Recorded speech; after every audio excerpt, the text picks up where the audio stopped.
¿Es el amor un arte? En tal caso, requiere conocimiento y esfuerzo. ¿O es el amor una sensación placentera cuya experiencia es una cuestión de azar, algo con lo que uno tropieza si tiene suerte? Este libro se basa en la primera premisa, si bien es indudable que la mayoría de la gente de hoy cree en la segunda. Así introduce Erich Fromm su libro El arte de amar, que fue publicado en 1956, primero en inglés y 3 años después en español. El arte de amar. Vamos a insistir en la premisa a la que adhiere Fromm.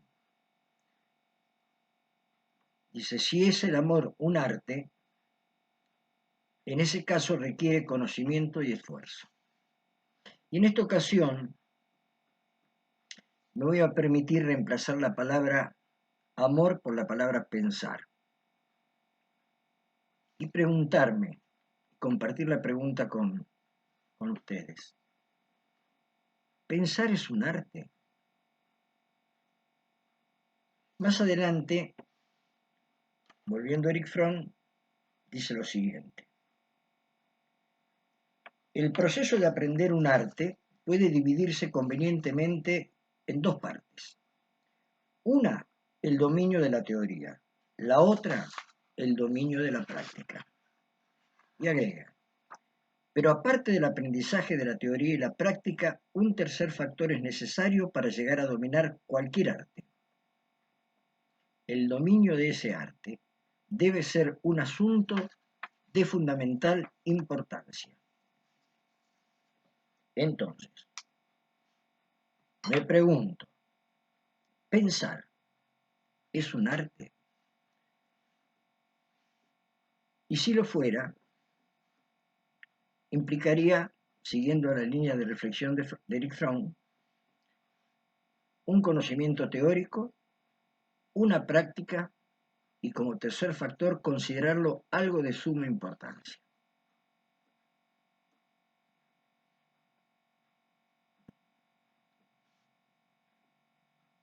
En el tiempo de hoy, en esta época que estamos viviendo, yo me atrevo a decir que cierta tendencia a lo superficial, a aquello que se resuelve rápidamente, que no requiere mayor reflexión. Por ejemplo, los jueguitos virtuales ponen en juego más conductas reflejas que conductas reflexivas. Uno debe reaccionar ante distintas situaciones. No soy un experto en eso, prácticamente lo miro de reojo, pero bueno, me atrevo a afirmar esto que acabo de decir. No requiere reflexión, sino más bien reflejos. Y los reflejos son conductas muy primarias. Incluso el arte que se presenta como tal en la actualidad tampoco demanda ni reflexión de parte del observador, ni demasiado esfuerzo de parte del artista. Una banana pegada con una cinta en una pared, no hace mucho estuvo expuesto en un museo importante como obra de arte. Por lo tanto, me parece que tiene importancia y tiene oportunidad el detenernos en la posibilidad de entender la reflexión, el pensamiento como un arte. Y si adherimos a esta primera premisa, debemos señalar aquello que nos interesa en este espacio, el papel de lo escolar en este sentido, sobre esta particular preocupación. Otro rasgo de nuestra época, de nuestro tiempo. La relevancia que se le da a la actividad física, a la actividad deportiva. Y no es que no tenga valor, yo no estoy diciendo eso, sino que es ponerla en un lugar de una particular relevancia, con un gran valor. El deporte es salud. Es discutible viendo los efectos en muchos casos, pero bueno, debe tener su valor, pero no el valor. Ese lugar preponderante que ocupa en nuestra consideración contemporánea. Esta tendencia, digamos, hacia la exterioridad, hacia la emotividad, hacia las conductas reflejas, se ve expresada de muchas maneras, incluso en la interpretación que hace la modernidad de algunos bienes tradicionales. Por ejemplo, la yoga o el yoga, no sé qué artículo le cabe. Yo creo que es la porque significa la unión. Yug es unión. Una tradición, una disciplina que tiene que ver con el desarrollo integral de la persona, con la búsqueda de la trascendencia, de una interioridad profunda. Bueno, se ha convertido, se ha popularizado en nuestro tiempo como una práctica que facilita cuestiones corporales, mejorar la posición, resolver problemas de columna e incluso alcanzar cierta tranquilidad, cierta estabilidad emocional. Pero todo eso no es la esencia de la yoga. Son aspectos, me atrevo a decir, instrumentales dentro de la práctica del yoga. No me decido por lado o él. Bueno, disculpe. Con esto estoy queriendo, de algún modo, sintetizar, así muy livianamente, algunos rasgos de nuestro tiempo. En medio de esto aparece la posibilidad, una vez más, de la vida escolar, de la educación sistemática, formal, de contrabalancear estas tendencias.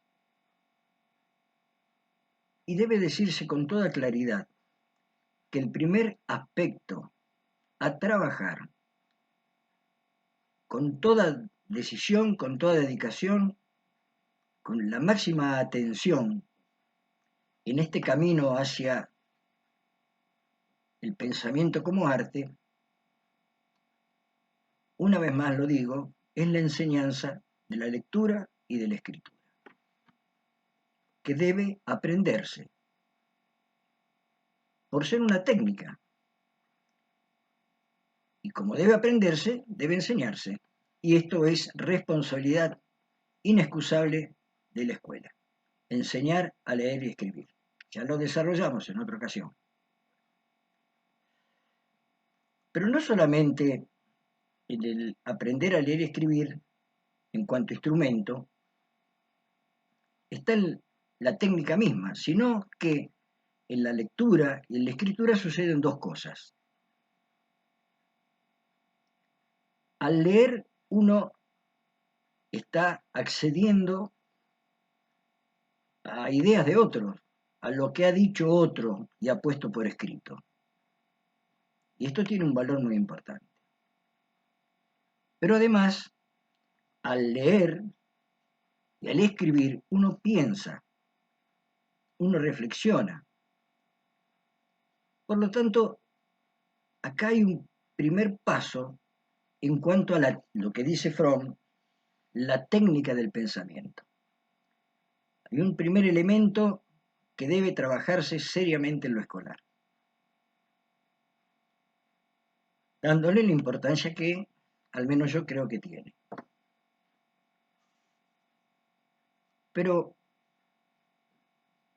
otro elemento a tener en cuenta es el diálogo, porque cuando uno dialoga con otro,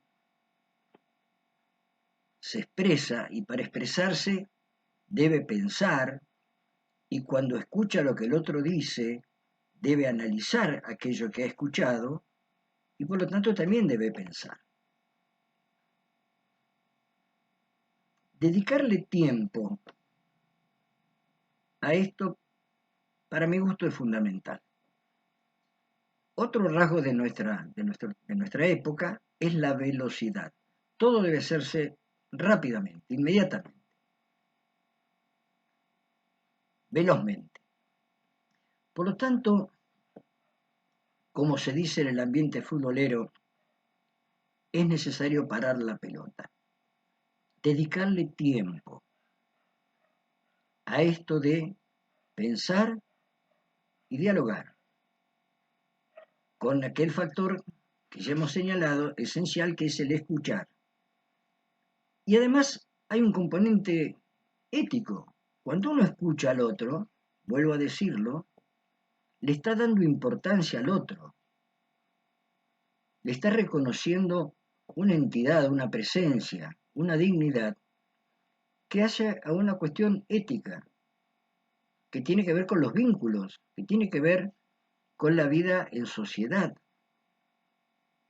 Y en esa pequeña sociedad que es el grupo escolar, esto es muy importante. Y si reconocemos que pensar es un arte, es necesario ejercitarse en ese arte, dedicarle tiempo, trabajo, afrontar las dificultades. Y si la escuela tiene la decisión de darle relevancia, poner esto en un lugar de mucha importancia, el arte de pensar, que implica, insisto, una técnica, pero también una actitud que implica tiempo, que no puede ser librada, dejarla librada al azar, a la circunstancial. Como dice Fromm, si uno se tropieza con esto, bueno, tuvo suerte. No, no, debe ser un tema trabajado.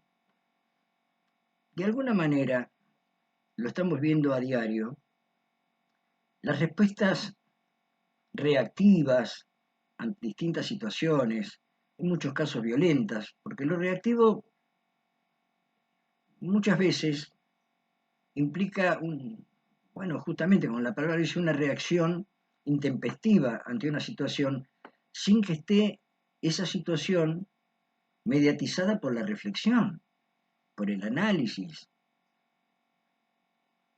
Y esto lo vemos a diario, ya lo hemos dicho, respuestas reactivas y violentas ante una circunstancia. Si tenemos la habilidad por un lado y la disposición anímica por otro, de pensar aquello que está sucediendo, de reflexionarlo, de ponerlo en palabras,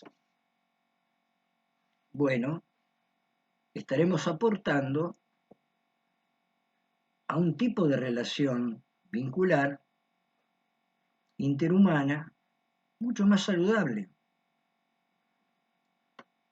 Y por otro lado, el arte de pensar nos estaría protegiendo de fanatismos, de posicionamientos irreflexivos ante cualquier cosa. Siempre el fanatismo implica la no reflexión. Hay algo curioso en las costumbres de los monasterios budistas, sobre todo del budismo tibetano, de tradición tibetana. Uno por ahí puede pensar que los aspirantes, los monjes, los aprendices, los discípulos, bueno, se les mete en la cabeza determinados dogmas, doctrinas, prácticas, pero no es tan así. Hay una costumbre muy típica de estos monasterios, que son los debates entre los monjes, fuera, digamos, del contexto de la liturgia, de la práctica ritual, que sí está muy pautada y es muy rigurosa. Pero fuera de eso, se juntan en los patios, en los lugares libres y discuten de todo, incluso de aquello que les han enseñado. Y desarrollan distintos puntos de vista y se escuchan. Y se dan tiempo el uno al otro y recíprocamente para que pueda decir aquello que tiene para decir. Esta práctica de la discusión también es un ejercicio del pensamiento, del propio y de la reflexión sobre el pensamiento del otro, lo cual también nos lleva a pensar. Por lo tanto, entiendo que sería muy valorable que la docencia le ponga garra a este tema de el arte de pensar. Hay tantas cosas que están funcionando mal en nuestro sistema educativo que es muy difícil pensar soluciones facilistas. En estos días, sin entrar en demasiado análisis de este tema, se propone, desde un lugar político, de autoridad política, agregar una hora más de clase en las escuelas. Y no deja de ser un facilismo. Por supuesto, el factor tiempo, tiempo de clase, no deja de ser un factor importante, pero es un facilismo, es un simplismo pretender abordar los profundos conflictos, los profundos defectos que tiene el sistema educativo con una medida que, me atrevo a decir, no deje de ser demagógica. Yendo a cuestiones más de fondo, después se verá si esto requiere un poco más de tiempo y si ese tiempo, cómo se lo puede adicionar al habitual. Pero no ese es el camino. El arte de pensar. Vuelvo a Fromm. Y para cerrar. Es interesante porque él en el comienzo de su libro, entre varias citas, incluye una de Paracelso, que dice, quien no conoce nada, no ama nada. Por lo tanto, el conocimiento, que implica pensamiento, serio, profundo, elaborado, tiene que ver también con la posibilidad de amar aquello que se conoce. Sin conocimiento no puede haber amor, dice Paracelso y lo cita Fromm. ¿Es el amor un arte? Traduzco para nuestra exposición. ¿Es el pensamiento un arte? En tal caso, requiere conocimiento y esfuerzo. Un abrazo. Hasta luego.